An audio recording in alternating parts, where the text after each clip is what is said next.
Yo os voy a hablar sobre las bases neurobiológicas de la ansiedad y su tratamiento. Para empezar, debemos definir la ansiedad como la acción automática de alerta ante un peligro inminente que está directamente relacionada con la supervivencia.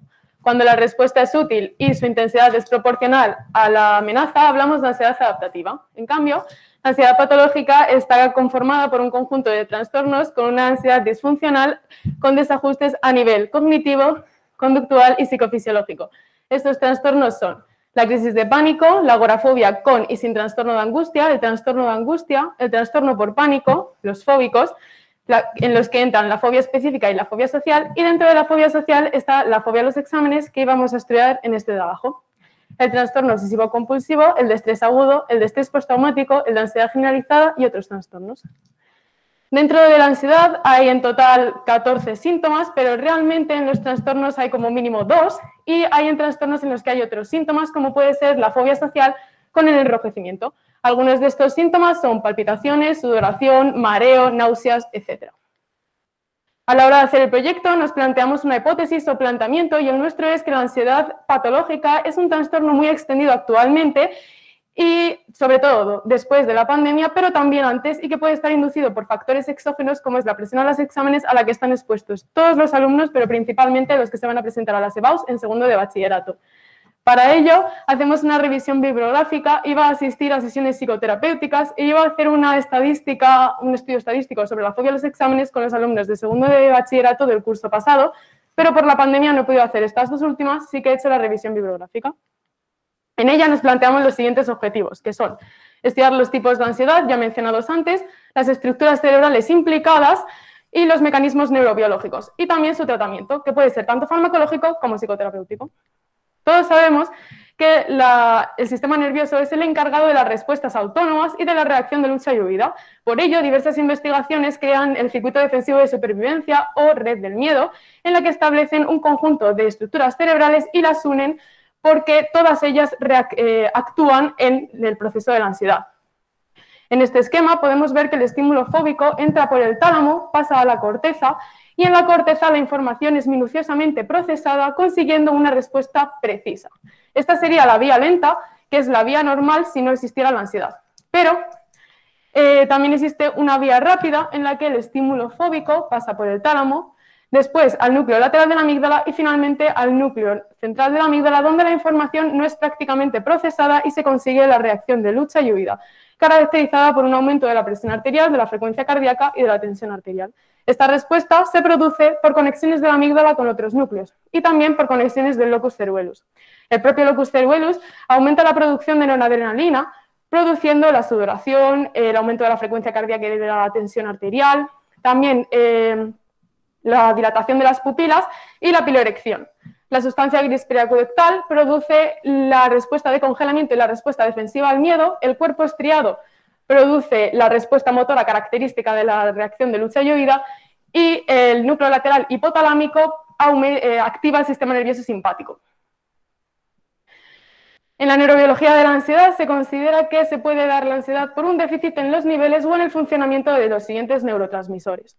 La noradrenalina tiene su principal producción en el locus ceruleus y tiene 5 receptores principales, los alfa 1 y 2 y los beta 1, 2 y 3. Los 2 primeros tienen efecto ansiolítico y los 3 últimos activan el sistema nervioso simpático. Hay muchísimos efectos de la noradrenalina que actúan en el sistema nervioso, actúan en la sintomatología de la ansiedad, pero realmente yo voy a hablaros de 2, que son la respuesta de lucha y huida, aumenta el flujo sanguíneo hacia la musculatura favoreciendo la respuesta motora y produce síntomas como pueden ser el enrojecimiento y la sudoración típicos de la fobia social que pueden ser contrarrestados con betabloqueadores, un fármaco que veremos luego. La serotonina realmente no se sabe si la ansiedad se da por altos niveles, bajos niveles o por una hipersensibilización en los receptores serotoninérgicos. Hay una investigación en la que se ha llegado a la conclusión de que se puede dar por hiperactividad serotoninérgica, hipoactividad serotoninérgica, porque la serotonina actúe como un ansiolítico o un ansiogénico o por un desbalance en los niveles serotonina-dopamina.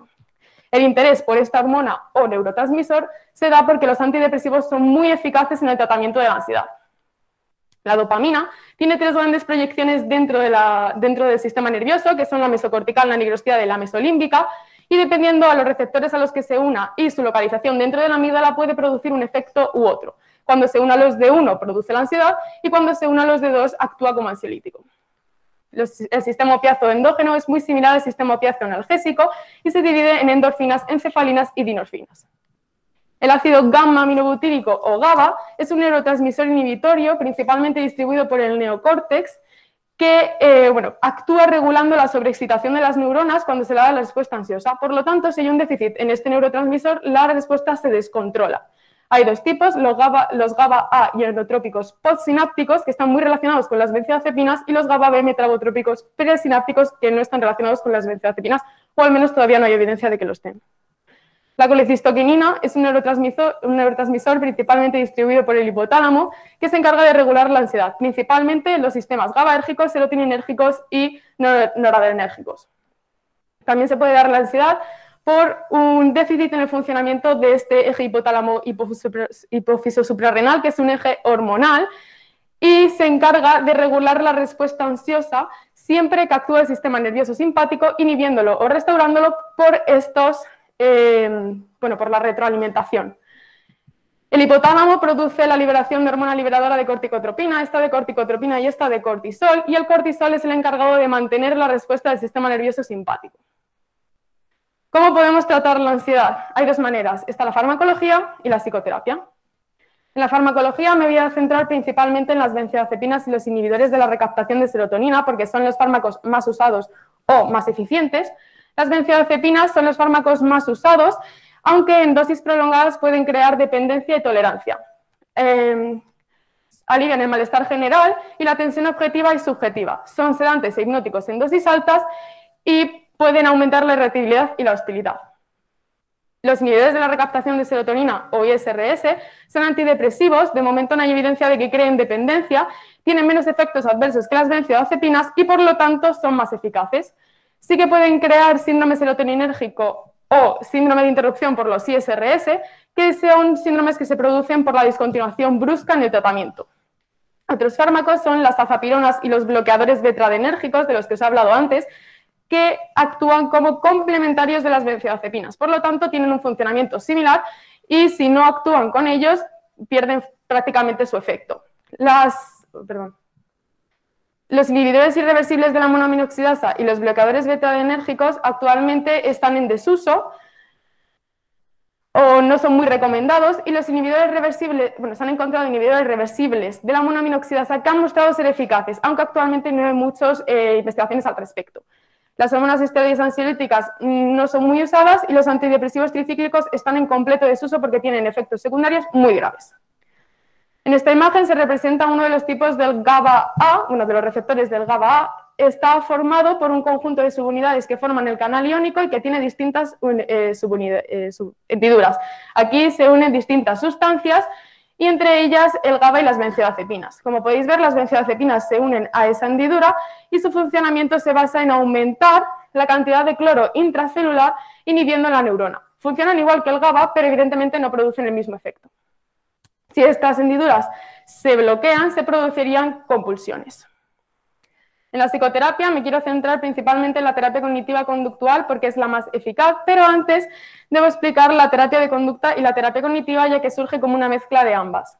En la teoría conductual se considera que la ansiedad se da por el sentimiento de desamparo. Las terapias de conducta más eficaces son las basadas en la exposición, en las que el individuo se enfrenta al estímulo fóbico hasta que pierde la ansiedad. En la terapia cognitiva, en la teoría cognitiva se considera que los trastornos mentales se dan por un problema en las cogniciones. Hay tres procesos cognitivos principales, que son las creencias nucleares, creencias sobre nosotros mismos muy difíciles de cambiar, los pensamientos automáticos, pensamientos ansiosos que cuestionan estas creencias nucleares, y las distorsiones cognitivas, distorsiones de la realidad que producen la ansiedad, como por ejemplo no debería cometer errores o qué pasa si le pasa algo a mis padres. En la terapia cognitiva conductual es una terapia hablada que se centra en los problemas actuales y no en las causas de la ansiedad.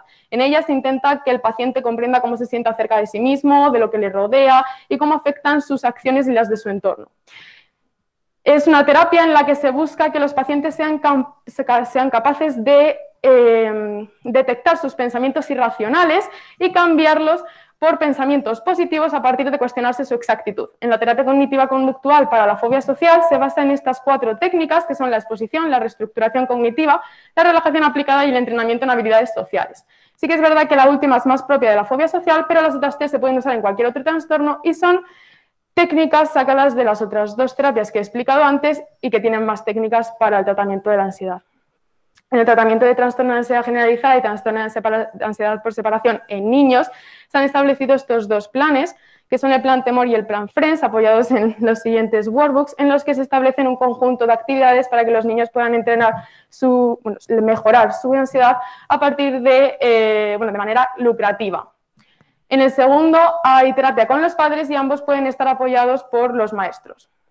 También tengo que explicar la terapia psicoanalítica, que surge de la teoría psicoanalítica de Freud, en la que se establece que la ansiedad se da por un conflicto entre el yo y el ego. La terapia se hace mediante la asociación de palabras, el análisis de sueños y la expresión de sentimientos con el terapeuta. En esta tabla podéis ver los fármacos y para qué están indicados y no están indicados. En ellos solo están los fármacos que están indicados. Por ejemplo, los bloqueadores beta-adrenérgicos, que como he dicho antes, actualmente no están muy recomendados, no están en esta tabla. Las benzodiazepinas están indicadas en ansiedad generalizada, crisis de pánico y trastorno de estrés postraumático y no están indicadas en ansiedad esporádica y trastorno obsesivo-compulsivo. Los ISRS, o inhibidores de la recaptación de serotonina, están indicados en el trastorno de estrés postraumático, el trastorno de ansiedad generalizada y el trastorno obsesivo-compulsivo y no están recomendados en niños. Sí que es verdad que hay 2 ISRS, que son la fluvoxamina y la sertralina, que están indicados en niños, pero realmente ningún fármaco está indicado en niños, ni benzodiazepinas ni ISRS, porque hay incluso ISRS que pueden aumentar la ideación suicida. Los inhibidores reversibles de la monoaminoxidasa están indicados en el ataque de pánico y la fobia social, pero como he dicho antes, no hay muchos estudios al respecto. Y las hormonas esteroides ansiolíticas están indicadas en el ataque de pánico, solo la progesterona en las mujeres. Las terapias, siempre que salgan bien, están indicadas siempre, en todas las edades, adultos, niños y adolescentes. La terapia conductual está indicada en fobias y en trastorno obsesivo-compulsivo y la terapia cognitiva está indicada en trastorno de ansiedad generalizada. Decimos que la terapia cognitiva es más eficaz que la terapia conductual porque está probado, pero también porque, por ejemplo, en trastornos como la ansiedad generalizada, en los que no hay una causa concreta de la ansiedad, nunca se podría hacer una terapia de conductual basada en la exposición, por ejemplo, porque no hay algo a lo que exponerse. La terapia cognitiva conductual es la más eficaz, ha mostrado ser efectiva en prácticamente todos los trastornos. Las conclusiones generales del trabajo son que la ansiedad patológica no se basa solo en procesos cerebrales, sino también en procesos cognitivos, que la terapia más adecuada para tratar la ansiedad es la terapia cognitiva conductual, incluso más eficaz que la farmacológica, pero esto no quiere decir que la farmacológica no sea necesaria. Cuando la farmacológica es necesaria hay que tomarla y, de hecho, en la mayoría de tratamientos de la ansiedad suelen estar combinadas. Y la farmacología más eficaz es la de los inhibidores de la recaptación de serotonina. Gracias por vuestra atención, espero que os haya gustado y bueno, finalmente quería agradecer a Elías Las Musas por darnos a mí y a mis compañeros esta oportunidad. Y a todos los profesores que han participado en la investigación, en concreto a Carlos, mi tutor, por ayudarme en todo lo que ha podido, al Hospital 12 de Octubre, con el que hubiera hecho cosas muy interesantes si no hubiera pasado la pandemia, en concreto a Gabriel Rubio Valladolid, que ha sido mi tutor, a mis amigos y a mi familia, muchas gracias y ya está.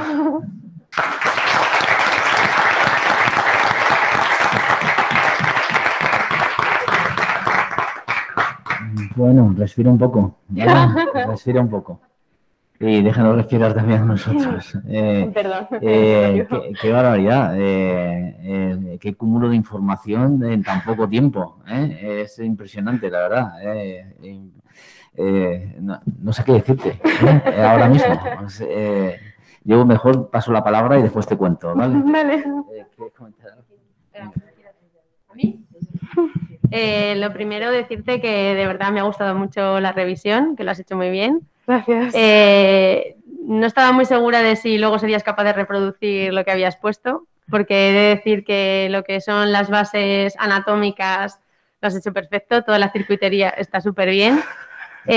Toda la parte que tiene que ver con todos los neurotransmisores, yo pensaba que no ibas a poder reproducirlos aquí, sobre todo a este ritmo, o sea que de verdad, chapó, porque pues eso, cuando lo sabes y lo controlas, lo puedes reproducir, pero no pensé que serías capaz de haberlo integrado así de bien, ¿vale? O sea que me parece perfecto. ha sido una pena que no pudieses hacer el trabajo de campo, como si dijésemos, ¿vale? Pero, ¿qué crees que hubiese salido? Pues... Sobre todo, mira, quiero, para que centres la pregunta, porque lo primero que te quería preguntar es, ¿qué tipo de las ansiedades, entre comillas, crees que encajaría más en el modelo que te habías planteado en la pregunta en cuanto a, vamos a situarnos, estudiantes de segundo de bachillerato que van a tener la EBAU, ¿vale? Entonces, ¿qué tipo de ansiedad crees que, o qué tipo de trastorno, entre comillas, podrían sufrir varios? Y ¿qué tratamiento les darías? Bueno, a ver, realmente eso no está muy desarrollado porque no me he podido centrar en ello más, pero la fobia a los exámenes, que es lo que se iba a estudiar, es un tipo de fobia social. Entonces, dentro de la fobia social explico un poco lo que es. Y se considera una fobia social, evidentemente no es una fobia diagnosticable porque no entra dentro del DSM-MV.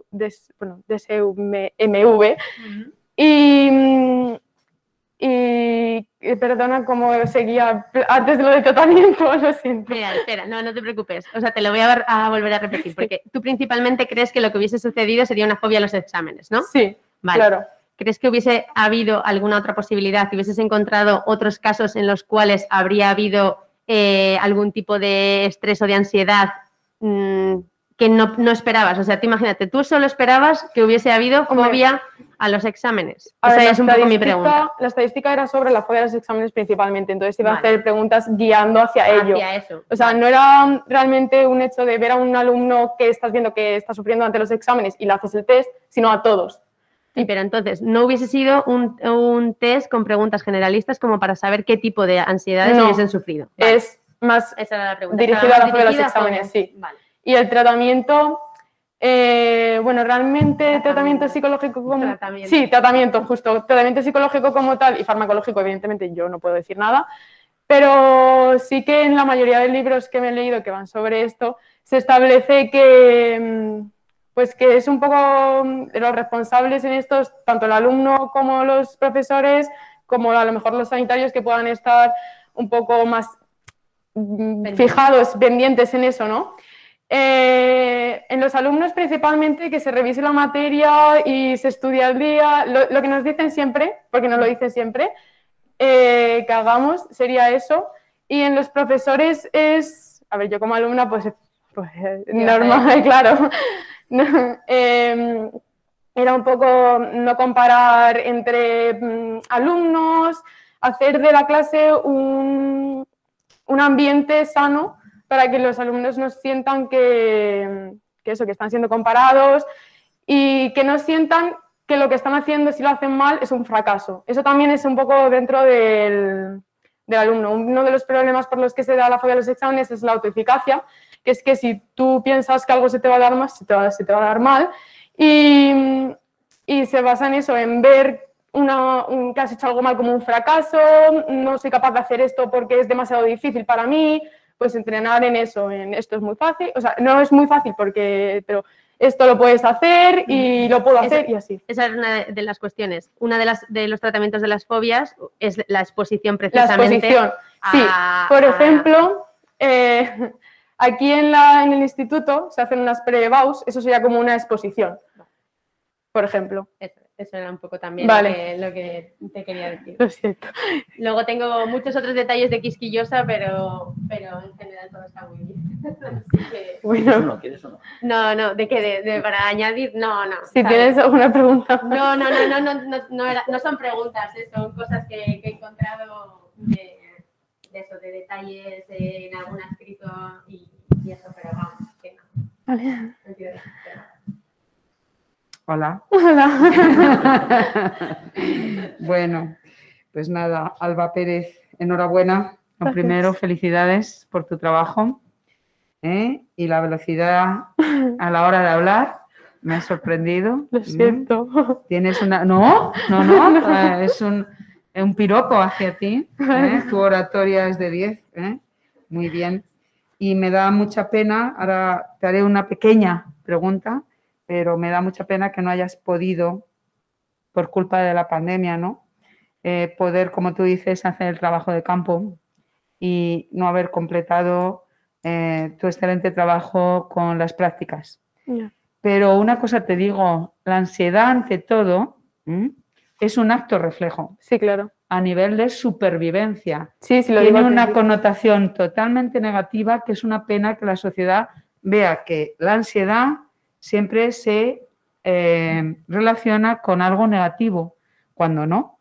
La supervivencia es importante para cualquier especie, por lo tanto, la ansiedad dentro de unos límites es aceptable. Ahora, la pequeña pregunta que te hago es, dentro de la ansiedad, ahora nos metemos en la ansiedad patológica, ¿qué porcentaje es debido a los procesos cerebrales y qué porcentaje, según lo que tú hayas estudiado, porque no lo he visto, en tu trabajo a lo mejor es la respuestas cognitivas? ¿Qué porcentaje es debido a una o a otra en Bueno. la ansiedad patológica? ¿Me Bueno, entiendes la pregunta? sí, sí la entiendo, pero ¿Sabrías contestarla? es No que, pasa nada. Eso son futuras líneas de investigación. Es que no creo que se pueda contestar, porque tú ¿No? no puedes entrar en los procesos cognitivos de alguien. Creo, vamos. No sé si realmente, a lo mejor sí, no lo sé. Pero no, mi trabajo no se ha centrado en saber en qué porcentaje. Yo creo que los dos. Y ya está. Y habría que tratar los dos y bueno. Sí, se pueden saber las respuestas cognitivas que un individuo tiene, ¿vale? Vale. Estás muy nerviosa ahora mismo, pero nada, lo mismo te digo, enhorabuena por tu trabajo, y nada, te animo a que sigas estudiando sobre el tema. Vale. Bueno, Alba, lo dicho antes, ¿vale? De todas maneras, tipos de exposiciones como esta vas a tener más, ¿vale? No sé. No hace falta contarlo todo, ¿vale? Lo he contado todo.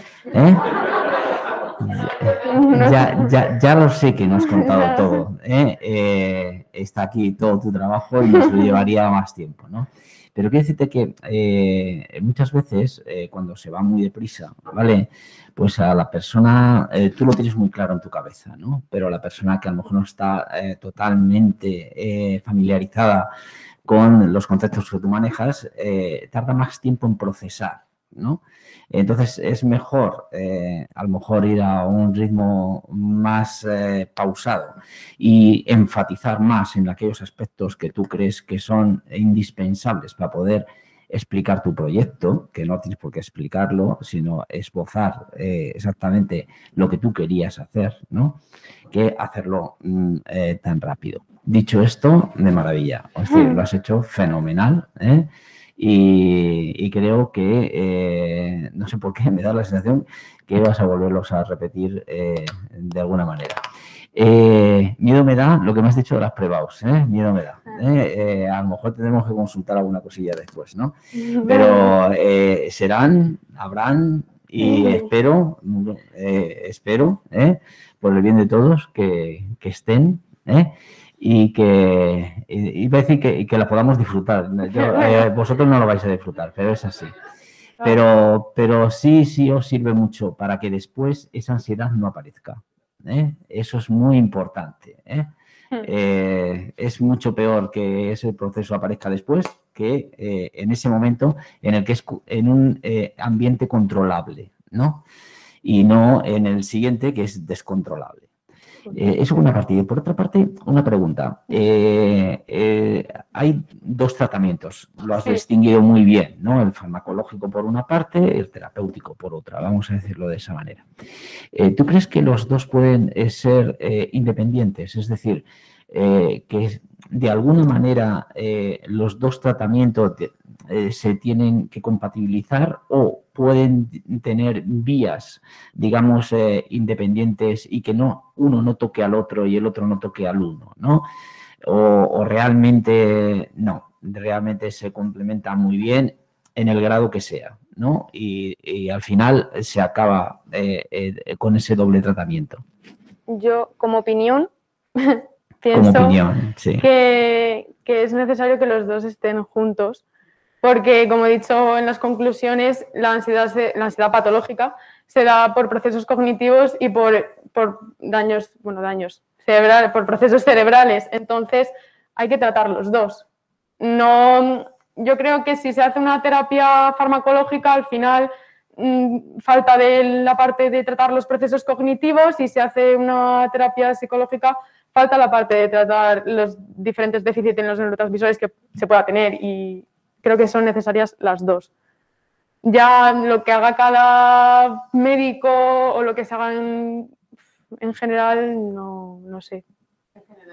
En general sí, se suelen hacer juntas, lo sé, en plan, sé que se... Porque lo normal es que si hay un tratamiento farmacológico, se dé una terapia. Si no va acompañado de la terapia, lo que pasa es que al final no se corrige el estímulo que produce la ansiedad o el trastorno. Entonces, finalmente, ambos dos han de convivir, o solo la terapia, que esa es la que a veces... Sí, es la más... La que sí que está sola a veces, pero en general si hay un tratamiento farmacológico va acompañado siempre. Sí, Claro, es que lo decía precisamente, ya que estamos en este ámbito, ¿no? Por el que tú habías iniciado el proceso, ¿no? De investigación. Pues puede ocurrir que, bueno, un chico o una chica entre en un proceso de ansiedad y, bueno, se ha requerido por un tratamiento farmacológico, pero claro, es contraproducente porque un tratamiento farmacológico al fin y al cabo le va a impedir realizar determinados procesos que le produce a su vez muchísima más ansiedad por no poder hacerlo. Entonces hay que calcular muy bien, y no sé si es... Claro, todo depende si lo consideramos como algo patológico, ¿no? O simplemente casos, ¿no? Puntuales de nerviosismo acusado, vamos a decirlo así, ¿no? Y no con ansiedad, ¿no? Bueno, no sé, es un tema apasionante, como verás, ¿eh? O sea, que muy bien, muy bien. Enhorabuena, ¿eh? Y sigue así, ¿vale? Muchas gracias. Sí, perdona, pero había una pregunta, sí. Sí. Que estaba en ellos. Y por resumir un poco la pregunta, ¿no? ¿Qué nos pediría o qué pediría? Que seguro que habéis hablado un montón de veces, ¿no?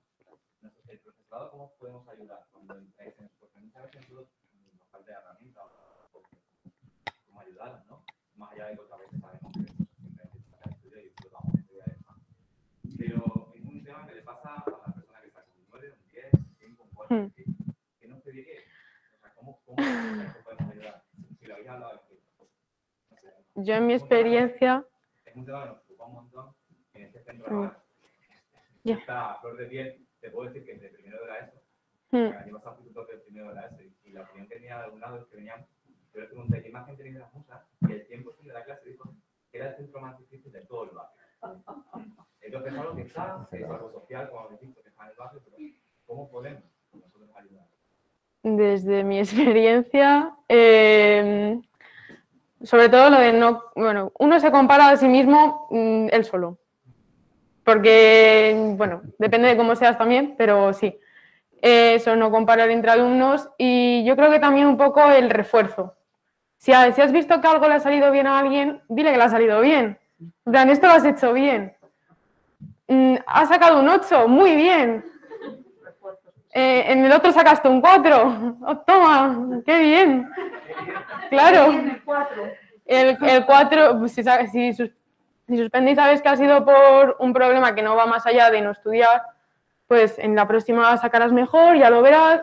Ya también un poco de relación profesor-alumno, que sobre todo, en mi opinión y en mi experiencia, no sé... Vamos a decir a una compañera que estaba viendo la presentación, me ha dicho, no sé si será tu futuro, pero que si quieres ser farmacéutica, que tendrías mucho futuro como... Así que piensa, Paquita. Muy bien. Gracias.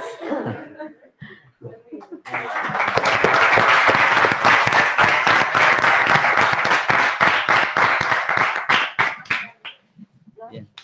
Sí, ya.